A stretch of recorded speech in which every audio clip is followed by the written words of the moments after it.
Welcome to U.S. Fencing Sports Medicine Performance Podcast. I'm your host, Dr. Jeremy Summers, and today we have a special guest with us, Mason Walters, the USOPC strength and conditioning coach. Mason, thank you so much for joining us today. We really appreciate it. Thanks for having me on. Hopefully that can be helpful. I think so. I think the information that we're going to give our athletes today, our topic is how to maintain and get ready to return to sport. So I think this is a perfect because people are talking about it. Everybody wants the economy to start. Everybody wants to get back to doing what they love to do. And so that's what we're going to dive in today. But before we do that, I want to give you just a little bit of Mason's background. So Mason, tell us a little bit about your work history and why you chose to go into strength conditioning, and you wound up at the USOC. Tell us that story. I started at the USOC about 2 years ago, but I did my undergrad at the University of Northern Colorado. I got my master's degree at the University of Colorado. So back up a little bit. Northern Colorado, I went and I actually coached. I didn't have a very linear approach to this thing. So I went and coached at the United States Air Force Academy for 4 years, and I worked specifically with football, and that's kind of where I got my feet wet from a coaching standpoint. Learned a tremendous amount there, and then I moved on to the University of New Mexico actually and started grad school there. Worked with basketball as a graduate assistant.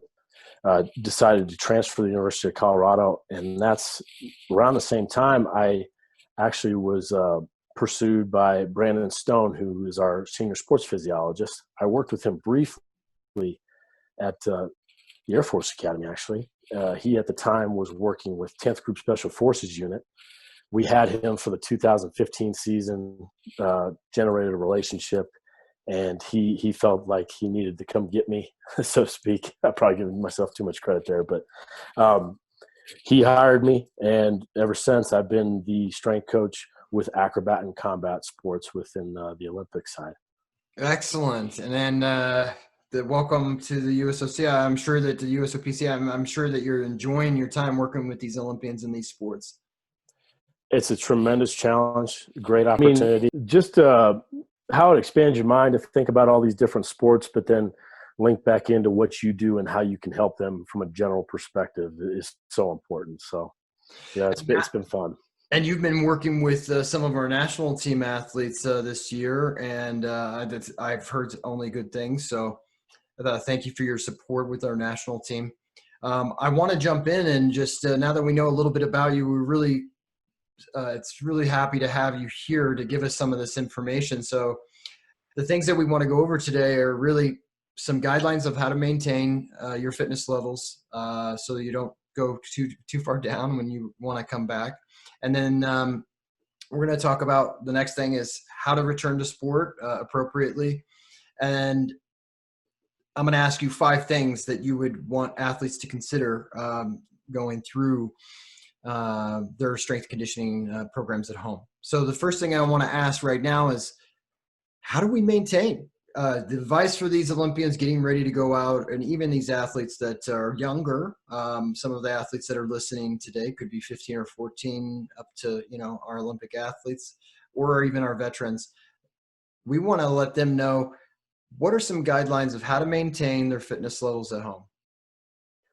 So some things that we're collaborating with NFL, NBA, NCAA, even the MLB is everybody's got such a individual circumstance right now. So we try to simplify the game by continuing to look at what a normal work week or training week rather is for you. So if, say, for example, you have an AM session and a PM session on a Monday, work all the way through the week. How many sessions were there in a normal work week?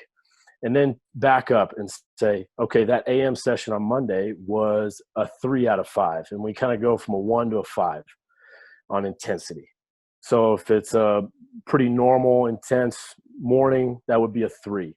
If I pick it up in the afternoon, I get a 4, I get a 7 for the day. And then I would simply just work through my normal week, right? And then get that final number.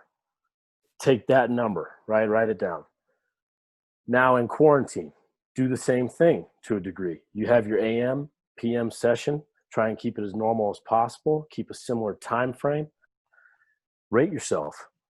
30 minutes in the morning, it was a 2. I got a 4 in the afternoon because I went through some fencing specific stuff. I worked for a good hour and a half on that. I worked through the rest of the week. Take that number. What's the difference? That can give you a good indication of where you're at currently and how your work weeks are going relative to a normal work week.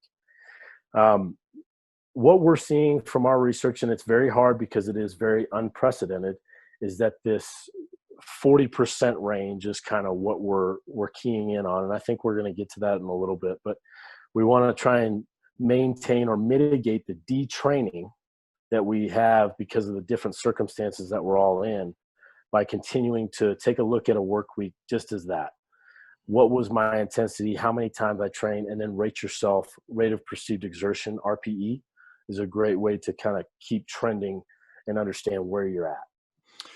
That's really good advice. I think that you've hit multiple times of you should be writing down your workouts. You should be rating your workouts. And the reason why you rate your workouts is you can add up those numbers and look at what your load is as far as your perceived rate of exertion is what I was trying to find there. And I think that this is really, really important so that you can mimic or at least mirror your load as best as possible while you're at home now. And I think that can't go without said. I had to say that. So am I pretty spot on right there? Hey, you're good. I like it. I think it's just the accountability piece, right? We're used to at this level, right? With the amount that you guys put into this thing is that there's an accountability piece. And so if I can hold myself accountable to what my training is while I'm at home, I think that helps. It helps Awesome. the process. Well, that gets us right in. So we gave us some good guidelines of understanding how to maintain based upon your previous load of what your normal work week would look like, trainings into what it should be right now. So now it comes in timeline to return to playing, getting back into sport. I know that you said something about 40%. We talked about this yesterday on another call. I was really intrigued, and I wanted to talk about it today with you here about maintaining fitness level and that junction of saying, okay, when is my body ready to get back into that competition? So what we're seeing is that, again, we collaborate with many different sport organizations. The times are unprecedented, and we have to remember that word, right? The understanding of the definition is that we haven't seen this before. Some more research that's coming to the forefront that we're trying to highlight is in 2011, there was actually an NFL lockout. And what happened was that there was a quick or abrupt end to a season before a re-engagement that was somewhat quick.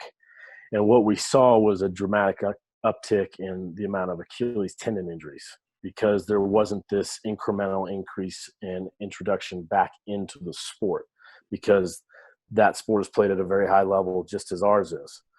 So what we take is this 40% idea. If I can hold on to that, which is a very reasonable idea, even in our circumstances right now, is we take that 40% and incrementally through the subsequent weeks as we re-engage, we want to see, we have ideas that 5 to 10% increases in the amount of work that I do those subsequent weeks can lead us back into the thresholds that we were once working at. So we work from 40% and we say, okay, 10 weeks every week, what's that? 6 weeks back to 100% of being able to handle my regular workload. But we also would like to consider that as we incrementally increase, sometimes we do need a little bit more rest. So we want to try and push that to the right just a little bit more and probably say, okay, I like the 8 to 10 week idea. That gives us about 2 months to kind of come up and realize and have a solid foundation of our training as we re-engage with normal processes. Excellent. Excellent. And you said earlier when we were speaking about athletes trusting themselves. So I think along the lines of that is as you continue to re-engage with your process, paying attention to how you feel, how you move relative to where you were is extremely important. keeping the people around you that have guided you and helped you along the way is also important. Allowing them to give feedback. They use their eye. You use your introspection, my analysis of myself, to say, okay, I need a little bit more rest on the back end. I need a good night of sleep before I can push on this a little bit more. Or I need 72 hours. I need a couple days. And the body does need that time to adapt. So paying attention to yourself and trusting that when I feel something, I want to try and listen and communicate with the people around me so that we can come up together a little bit better. Okay. And that'll lend itself to mitigating the amount of overuse. So if we get in there and do too much too soon, we start to probably see this overuse. You start to see indicators. I get a toe issue, or I'm feeling my shoulder, or whatever the case may be, and that could lead to, as we said, a little bit more injury. So we want to try and reduce that as much as possible by paying attention, having incremental introduction back into, and taking the time. Excellent.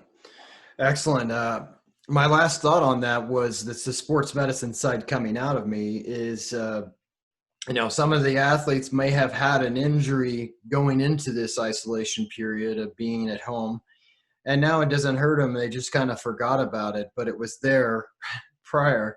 I think now is a really good time to make sure, if you have a pre-existing injury, or if you had something in the past that was bothering you, there's no time like the present to help support that injury.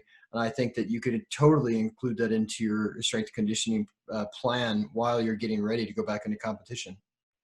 I agree with you wholeheartedly. Excellent. It's an opportunity to use the prehab rehab ideas and integrate them into your bigger strength ideas, so to speak.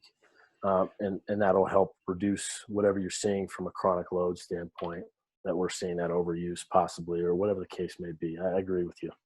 Thank you. All right. I just want to throw that in there for my athletes. I just wanted to make sure that I'm still thinking about their injuries and wanting them to be ready to go, and having those injuries have the support that they need. So Mason, we're wrapping it up here. I have a few minutes left. I want you to give me your 5 top tips that you would give on strength conditioning considerations to include and to maintain your fitness levels at home. Yeah, number one is really easy. What we're trying to do is get across the idea of sprinting. There's a high load component, a stress component to the system that's very good for us to be able to handle and adapt to. From a synchronization standpoint, it's just tremendous to be able to have that general quality and get out there and attempt, right? And you have a little vigorous activity. I think that helps you along the way as far as this whole quarantine life. Number 2 would be thinking about a comprehensive energy system development program. So you have 3 that are operating at all times. It's just which one's predominant at the time given the intensity. So your first one is your phosphagen system. That's your quick. You're using that while you sprint. Very quick, and it doesn't last very long. And then you transition to your intermediate system, glycolytic, and then lastly your oxidative system. And this is more your long range stuff. So we like to include doses of each one of these 3 energy systems throughout the weeks. So like I said, we try to sprint twice a week. We like a little bit of intermediate stuff. You thinking 30 seconds on, 30 seconds off, if you like the timelines. And then those longer bouts, 2-3 minutes with interspersed rest, like 30 seconds, or from a therapeutic standpoint, sometimes it's good to just go out, get a long walk, or a little bit of a jog if you can get outside. So we like to cover all 3 of those pretty well. From there, we feel that the absolute strength. So the third one is understanding that strength works on a continuum, and that strength can mean a lot of things to a lot of people. It's not always, and Jeremy, you help me here. Have they ever brought out a squat rack at a fencing competition? Never. And said, who can squat the most? Never. Right? Never. So Thank understanding you. that, right? Understanding that, we like to develop a big bandwidth of strength qualities, we like to call it rep strength, right? A little bit more endurance capability, or continue to work on those power, or some good relative strength, 2x5s, 3x5s with a bigger load. These are all things that we try to incorporate so that the athlete has a bigger bandwidth. From there, big ranges of motion. The range that you train in will allow you to express with proficiency within your sport. So we always like to communicate that it's a language. So I can speak the language more fluently if I have bigger ranges of motion. And then lastly, and probably more importantly, is your ability to rest. Get around people that you enjoy, laugh with them, even if it's on the phone. Continue to have a social atmosphere around you to a degree, and then sleeping really well is a very vital component to lending itself back to all those qualities that we mentioned previously. Amazing top five. Amazing top five. I just want to ask one question. Some of our listeners might not understand on your strength continuum. What are 2x5s, 3x5s, so that the listeners understand? Yeah, sorry. So, traditionally you think about it as your bigger compound movements, your big squat, right? Where I can put some load on there, or a nice chin up where I'm moving that shoulder through a big range of motion. And those are some of those big compound movements is kind of what you're thinking. So when you're at the house, you may not be able to load, but some things that pick up the implements around the house, whether it's a toolbox or a can of paint, and try and work in some of those bigger ideas on strength, 5 reps, 3 reps, and then you'll have your volume stuff too, what we talked about. If I work through circuit stuff, that can all lend itself to the myriad of strength, right? It's not just about having 500 pounds on your back, right? That squat rack and the fencing. Yeah, strength. right. We all don't have that all the time. So yeah, and I can't stress enough. We talked about this before our call. Fencing is a very anaerobic sport. Stop, start, change direction, pretty high intensity depending on the bout and the opponent. And then that bout's over. You get off. You wait for your next bout. Incorporating that type of mentality, going through, like you said, the energy systems. I'm going to do sprints a couple times a week. I'm going to go a little bit more intense, and I'm going to do my fencing footwork for 30 to 1 minute of moderate intensity. And then I'm going to do something that's 2 to 3 minutes long on that energy system to really stress my body a little bit more. I think your 5 tips are spot on. I just want to go over them real quick. Sprinting 2 times a week. Energy systems. So we just said that, working through each one of those. Strength is a continuum. So make sure that when you're thinking about strength conditioning, you're going through and you're working through your process. Big range of motion on your, working through range of motion on your lifts and throughout your exercise and your strengthening program. And then finally, obviously rest and recovery and enjoy your time at home. Yeah. Just learn how to down regulate. I think there's a lot of information coming in all the time, and some of us have a tough time turning the mind off. So have a routine and get away from screens and get around people as much as you can, talk, and then have that time to yourself where you can, relax and come down so you rest a little bit better. Well, Mason, I think it's great. I mean, we went over ways to maintain your fitness level at home based upon your prior load. And then we also talked about considerations of how to return to sport. And I think that that's really important when athletes are thinking about, okay, now we're starting to get back into training and going to the club again. I'm doing my sport-specific bouting and training, and I want to increase my load 10% for the next 6 weeks so I can get back to my original competitive status. Absolutely. Hopefully, I think you summed it up better than I did. I'm getting a little bit better at these day by day. Yeah. So one at a time. Well, Mason, I can't thank you enough for your time, and I hope that we can invite you back again. I'm sure we'll get some positive things from the athletes and maybe some suggestions of things they want to talk about if you're interested. Do you have any final thoughts or final words for the athletes out there?